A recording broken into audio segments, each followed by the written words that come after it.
Dans cette vidéo, je vais vous présenter un projet qui est encore inachevé, mais qui à mon sens a aussi énormément de potentiel.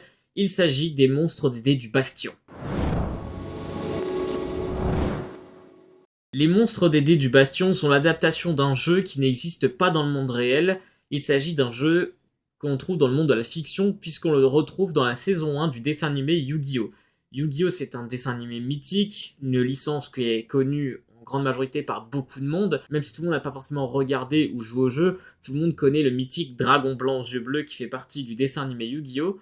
Et à l'intérieur de ce dessin animé, il y a un personnage très intéressant. En VF, il s'appelle Duke Devlin et est l'inventeur du duel des monstres des dés. Duel des monstres des dés ou monstres des dés du donjon, c'est son nom générique. C'est un jeu qu'il a inventé et au lieu de jouer avec des cartes au duel de monstres, on joue avec des dés. Donc il y a toute une mécanique de jeu qui est vraiment exceptionnelle basée autour de ce jeu. Il a inventé aussi son propre univers, ses propres mécaniques, et ça on a l'occasion de le voir lors de quelques épisodes, puisque lors des épisodes 47 à 49, Yugi et Duke Devlin vont s'affronter dans un match. D'ailleurs, pendant ce match, on aura l'occasion d'observer pas mal de choses, et c'est sur ces observations que je me suis basé pour créer les monstres des dés du Bastion.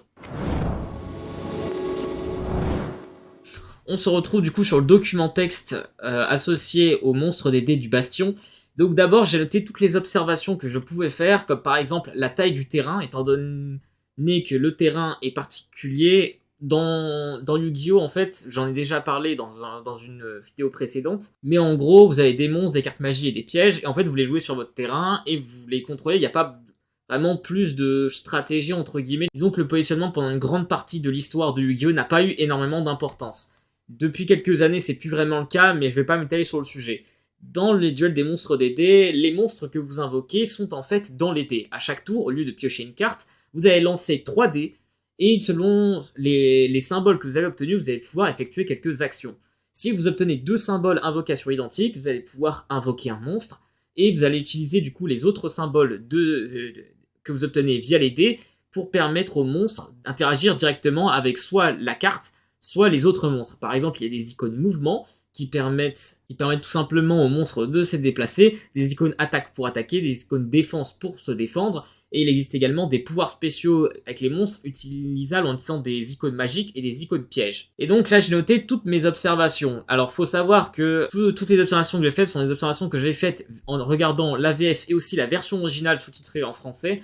Et en gros, ce qu'on peut remarquer, c'est qu'il y a plusieurs couleurs de dés, et que les couleurs de dés semblent révéler une sorte de pattern de créatures. Par exemple, les dés jaunes appellent des morts-vivants, les dés bleus appellent des guerriers et des magiciens, les dés rouges appellent des dragons, les dés verts appellent des reptiles et des bêtes guerriers, le blanc, un peu de tout, et noir, c'est des unités spéciales. On retiendra ça pour plus tard. Donc ici, j'ai noté les règles des combats, les monstres que Duke Devlin a invoqués avec leurs différentes statistiques, puisque les monstres que Yugi, donc le personnage principal, a invoqués, et les attaques spéciales de tous les personnages, tous leurs effets spéciaux, c'est toujours bon à prendre. Ensuite, le duel des dés du Bastion. Donc, on s'est arrangé pour les monstres des dés du Bastion. Eh bien, c'est très simple, j'ai repris le système de couleurs de dés, et j'ai rajouté une couleur en plus. Du coup, il n'y a pas 6 couleurs, mais bien 7. J'ai rajouté la couleur violet, parce que je trouvais que ça pouvait être intéressant.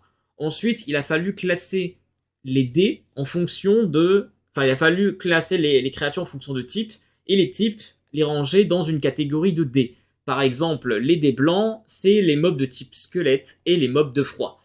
A noter que dans les duels des dés du Bastion, je n'ai pas mis seulement les mobs de Minecraft Vanilla, je me suis aussi penché sur des mobs qui ne sont pas actuellement dans le jeu, mais j'ai aussi pris les créatures qu'on trouve dans le Minecraft Earth, et ces créatures de Minecraft Earth, on peut aussi les retrouver dans un autre projet lié au serveur Ametrix, mais j'en parlerai pas dans cette vidéo-là.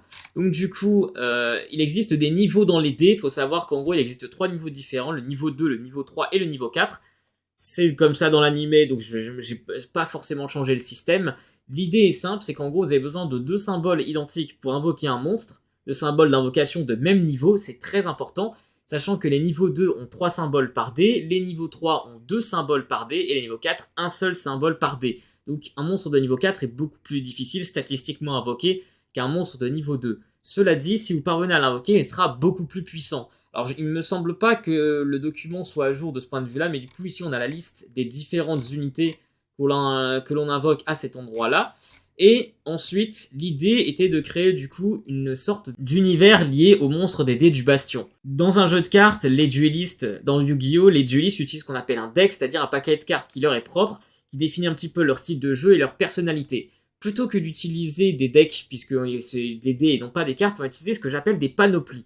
Les panoplies, c'est l'ensemble des monstres qu'un joueur va utiliser. Théoriquement, n'importe qui peut utiliser n'importe quel monstre. Mais avoir une cohérence dans l'utilisation des monstres rend les jeux un peu plus personnels.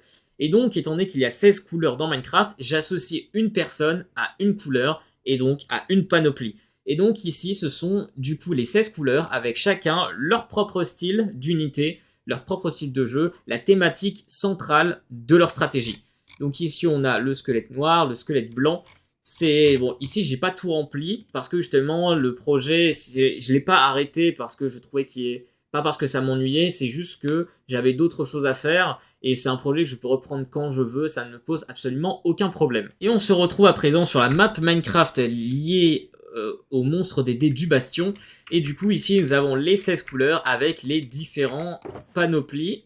Donc du coup, ici, j'ai mis dans les shulker box les différents blocs ou œufs associés aux unités que les joueurs vont être amenés à invoquer. Il est important de préciser que dans les créatures que l'on peut invoquer quand on joue au duel des monstres des dés et par conséquent au monstre des dés du bastion, c'est pas forcément que des monstres, pas forcément que des créatures qui se battent, ça peut aussi être des objets avec lesquels d'autres unités peuvent interagir, et ça peut rendre le truc aussi très intéressant. Alors si on se déplace dans cette zone, on verra du coup différents dés de couleurs.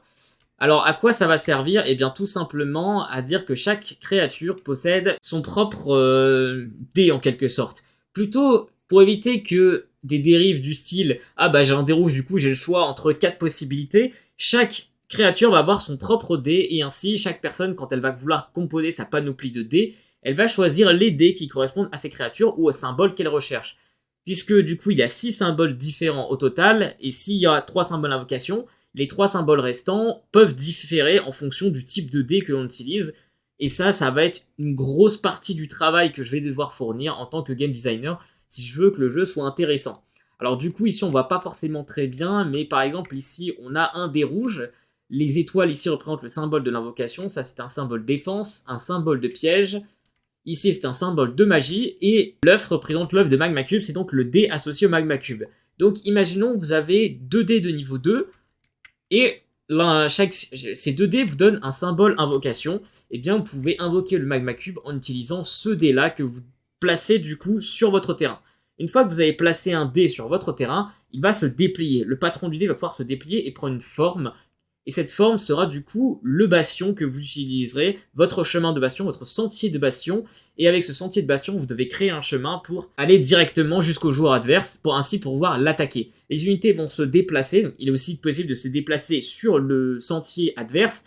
Et le but du jeu, c'est d'atteindre votre adversaire pour lui enlever ses points de vie. Chaque joueur a 3 points de vie, et le but du jeu, c'est forcément de réduire les points de vie à 0.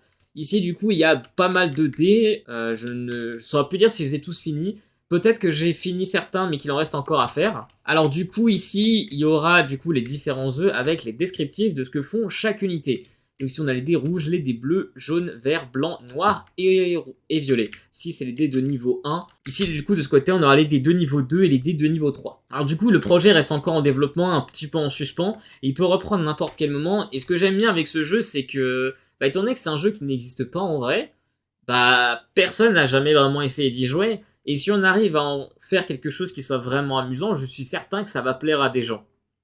Moi en tout cas, je suis persuadé que ce jeu a un potentiel de fou. Les Monstres des dés du Bastion, c'est un jeu qui va demander encore pas mal de temps de travail, d'exploration, de tests, mais qui, comme Minecraft Tactics, va rentrer dans le cadre du projet Ametrix, qui est le projet du grand serveur.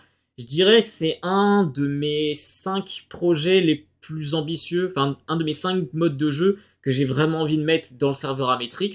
Il y en a d'autres bien sûr et je serais ravi d'en discuter avec vous. Donc si jamais ça vous intéresse, n'hésitez pas à me contacter via le mail et à regarder du coup les autres vidéos de projets présentes sur cette chaîne.